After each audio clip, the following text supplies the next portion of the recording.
திருக்கொடிதான் வானில் எழில் திகழ்ந்திடவே பறக்குதம்மா.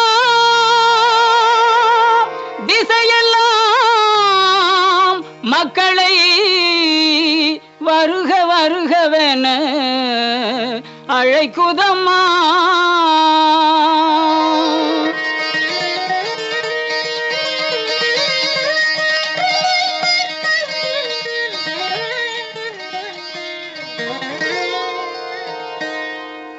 ஞாலத்தை படைத்த தேவனின் தாயே உன் திருக்கொடி வானில் பறக்குதம்மா.